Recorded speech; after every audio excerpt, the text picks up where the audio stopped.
توانا روایت سے آشنا کیا اور اس میں نئے مضامین کا اضافہ کیا، نئے خیالات، نئے موضوعات داخل کیے اور ممکن حد تک اس کی حدود وسیع سے وسیع تر کر دی۔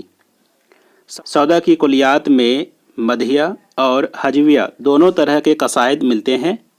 سودا کے قصیدوں کے ممدوح پیغمبر اسلام، حضرت فاطمہ، حضرت علی، عالمگیر ثانی، شاہ عالم، آصف الدولہ، شجاع الدولہ، آصف الدولہ، نواب نسبت خان وغیرہ اور اودھ کے انگریز ریزیڈنٹ رچرڈسن وغیرہ ہے۔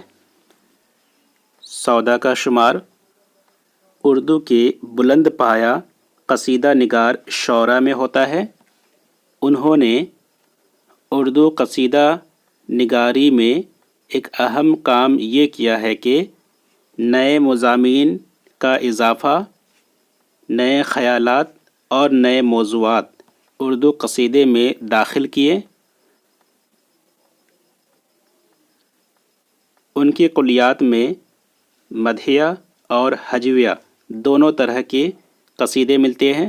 مدحیہ قصیدہ اس قصیدے کو کہتے ہیں جس میں کسی شخص یا شہر یا جگہ کی تعریف کی جائے، اور ہجویہ قصیدہ اسے کہتے ہیں جس میں کسی شخص، کسی شہر یا کسی جگہ کی برائی بیان کی جائے۔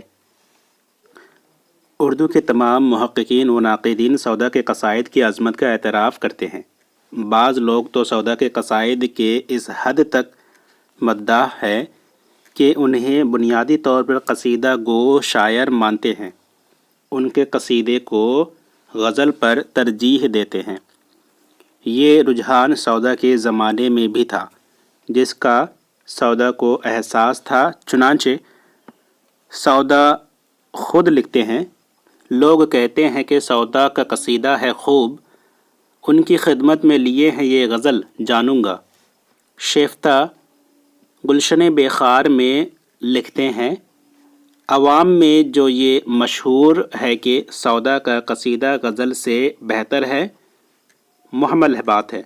فقیر کے خیال میں اس کی غزل قصیدے سے بہتر ہے اور قصیدہ غزل سے۔ سودا کی قصیدہ نگاری کی عظمت کا اعتراف تمام محققین و ناقدین نے کیا ہے۔ محققین و ناقدین ان کے قصیدے کو غزل پر ترجیح دیتے ہیں۔ ان کو اس بات کا علم اسی دور میں تھا، لہٰذا وہ یہ شعر لکھتے ہیں کہ لوگ کہتے ہیں کہ سودا کا قصیدہ ہے بلند، ان کی خدمت میں لیے میں یہ غزل جاؤں گا۔ شیفتہ گلشن بے خار میں یہ بات بھی واضح کرتے ہیں کہ عوام یہ سمجھتے ہوں گے کہ قصیدہ سودا کا عوام یہ سمجھتے ہوں گے کہ قصیدہ گوئی میں سودا کو مہارت حاصل ہے اور غزل گوئی میں اس کو کم مہارت ہے، اور اس وجہ سے قصیدہ غزل سے ان کا بہتر ہے۔ تو یہ بات محمل بات ہے، یہ غلط بات ہے، یہ قابل قبول بات نہیں ہے۔ شیفتہ کا کہنا ہے کہ سودا کی غزل ان کی قصیدے سے بہتر ہے اور ان کی قصیدہ ان کی غزل سے بہتر ہے، یعنی یہ دونوں صنف قصیدہ اور غزل یہ دونوں ہی بہترین ہے بقول شیفتہ۔ ہم جانتے ہیں کہ قصیدے کی ابتدا مطلع سے ہوتی ہے۔ قصیدے کی فنی خوبیوں اور خامیوں کا انحصار مطلع پر ہوتا ہے۔ یہ بات سودا کو بخوبی معلوم ہے اور اس پر انہوں نے ہنرمندی سے عمل بھی کیا ہے۔ سودا نے اپنے قصیدوں کے مطلع دلکش، پرجدت خیال، جدت بیان سے ایسی ندرت اور ایسی دلکشی پیدا کر دی ہے کہ سننے اور پڑھنے والے متاثر ہو جائے۔ سودا مطلع نگاری میں ماہر ہے، ان کے مطلع اس فن پر پورے اترتے ہیں اور کامیابی سے تاثر پیدا کرتے ہیں۔ مثال کے طور پر سرفراز الدولہ کی شان میں لکھے گئے قصیدے کے مطلع کو دیکھیے، جس میں جدت نے لطف پیدا کر دیا ہے۔ صباح عید ہے اور یہ سخن ہے شہر عام، حلال دختر رجب نکاح وہ روزہ حرام۔ قصیدہ کا ابتدا مطلع سے ہوتا ہے اور مطلع نگاری میں سودا کو کافی ہنر حاصل ہے۔ سودا نے کافی ہنرمندی کے ساتھ مطلع نگاری کی ہے۔ انہوں نے اپنے مطلع میں دلکش انداز، جدت خیال، جدت بیان اور ایسی ندرت اور ایسی دلکشی پیدا کر دی ہے کہ سننے اور پڑھنے والے اس سے متاثر ہو جاتے ہیں۔ حضرت فاطمہ کی مدح میں قصیدہ کا مطلع کچھ یوں ارشاد فرماتے ہیں کہ بکھرے سے اپنے زلف کے پردے کو تو اٹھا، ابر سیاہ میں ماہ درخشاں کو تو مت چھپا۔ تشبیب قصیدے کی تمہید ہوتی ہے۔ اکثر و بیشتر تشبیب کا مداح سے کوئی تعلق نہیں ہوتا ہے، چونکہ اس سے ہر طرح کے موضوعات کی گنجائش ہے۔ اس لیے شعراء کو اپنی قابلیت کے اظہار اور قادر الکلامی کے جوہر دکھانے کا پورا موقع ملتا ہے۔ سودا کی بعض تشبیبیں بہاریہ ہیں، بعض رندانہ، بعض عاشقانہ، بعض شکایت زمانہ، بعض میں حکیمانہ و اخلاقی نکات، بعض میں شاعرانہ تعلی ہے۔ یہ تشبیبیں بجائے خود چھوٹی چھوٹی نظمیں تصور کی جا سکتی ہے جن میں موضوع کی وحدت ہے اور سودا کا فن اپنے عروج پر نظر آتا ہے۔ سودا کی وہ تشبیب بہت دلکش ہوتی ہے جس میں وہ قناعت اور خودداری کی تعلیم دیتے ہیں۔ وہ خود ایک خوددار انسان تھے، اس لیے ان کے اخلاقی اشعار محض رسمی نہیں ہے۔ سودا کے قصیدے تشبیب کے دو اشعار اسی ضمن میں دیکھیے۔ خوش آمد کب کرے اعلیٰ طبیعت اہل دولت کی، نجھارے آنستی کہکشاں شاہوں کی پیشانی۔ اکیلا ہو کے رہ دنیا میں گر چاہے بہت جینا، ہوئی ہے فیض تنہائی سے عمر خضر طولانی۔ تشبیب قصیدے کی تمہید ہوتی ہے۔ اس میں شاعر کی قابلیت اور اس کی قادر الکلامی کے جوہر دکھانے کا پورا موقع شاعر کو ملتا ہے۔ سودا نے بعض تشبیبیں بہاریہ، رندانہ، عاشقانہ، شکایت زمانہ، حاکمانہ و اخلاقی نکات اور بعض میں شاعرانہ تعلی پیش کیا ہے۔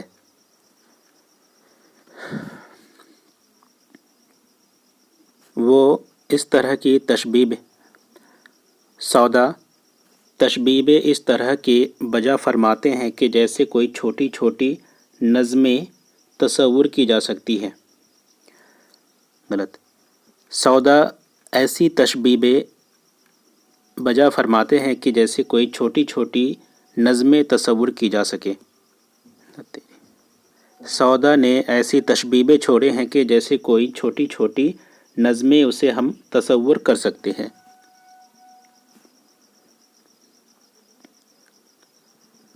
انہوں نے اپنی تشبیب میں قناعت اور خودداری کی تعلیم دینے کی کوشش کی ہے۔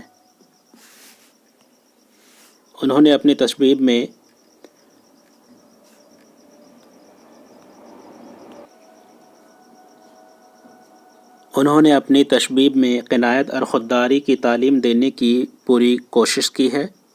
وہ اخلاقی اشعار پیش کرتے ہیں۔ وہ ایک خوددار انسان تھے۔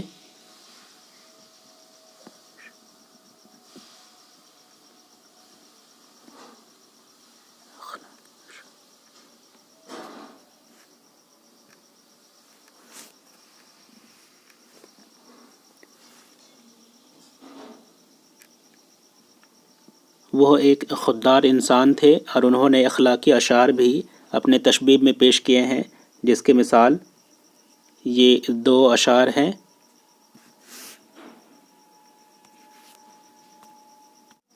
تشبیب اور مدح کے درمیانی کڑی کو گریز کہتے ہیں۔ تشبیب اور مدح کے درمیان غیر محسوس جوڑ لگانا گریز کہلاتا ہے۔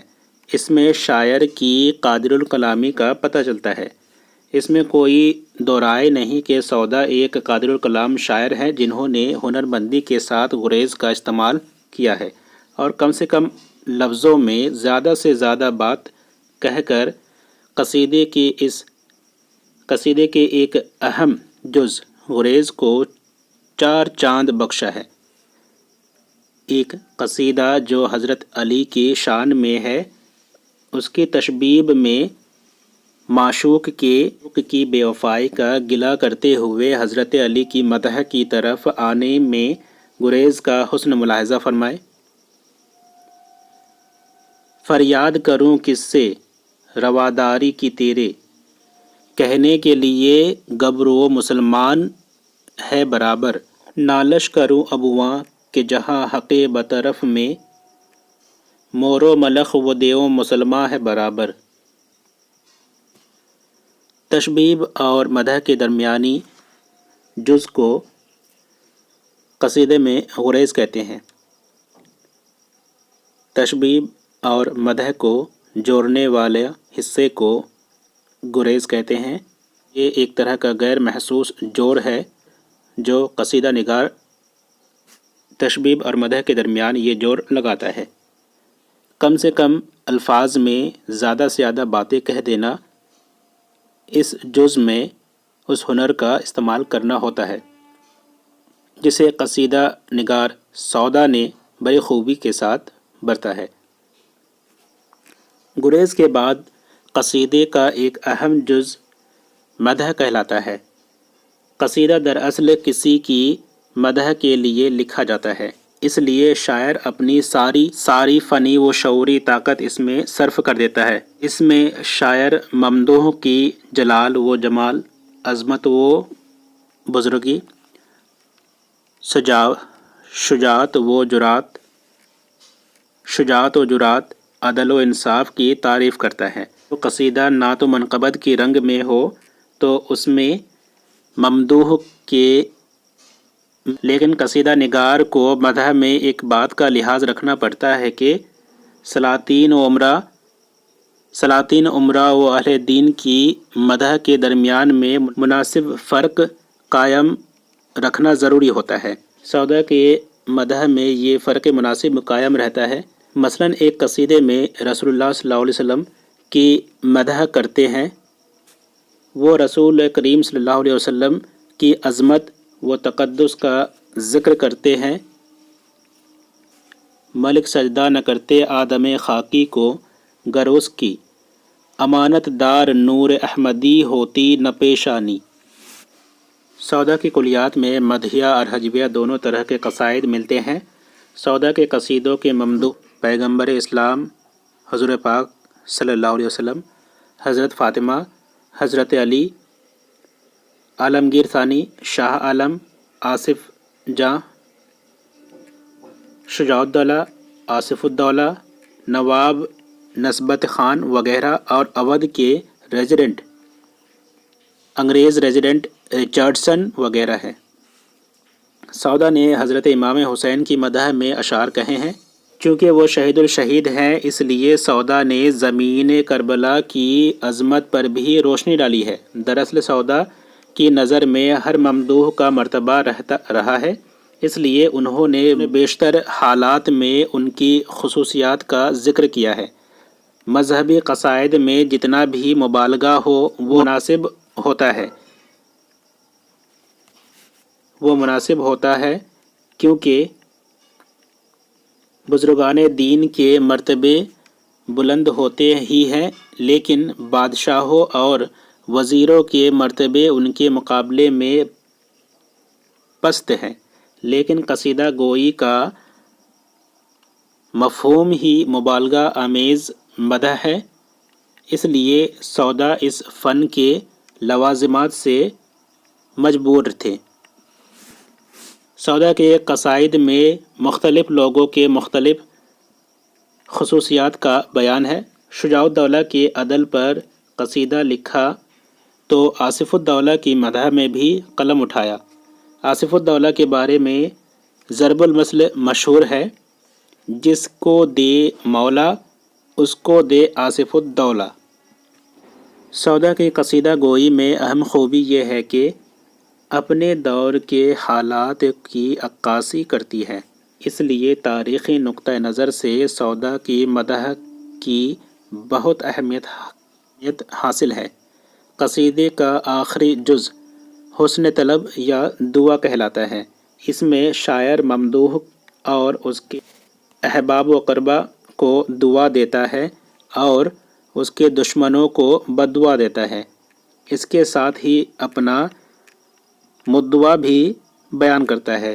یہ بالکل رسمی چیز ہے، سودا نے بھی اس رسم کو برتا ہے۔ سودا ایک قصیدے میں عالمگیر ثانی کو یوں دعا دیتے ہیں: سودا کرے ہے ختم دعائیہ پر سخن، اس جا نہیں ہے طول سخن مقضائے داب، باس تخت پر نا مسند اقبال بیٹھ کر، کرتا رہے تو شادی نور روز ای جناب۔ المختصر سودا قصیدہ نگاری کے بادشاہ ہے۔ اس میں کوئی شک نہیں کہ سودا کے قصیدوں میں مبالغہ موجود ہے، لیکن ذوق سے کم۔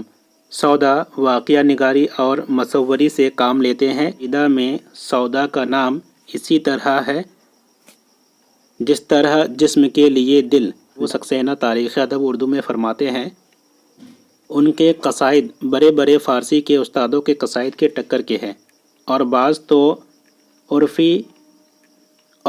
عرفی و خاقانی کے قصیدوں کو بھلا دیتے ہیں۔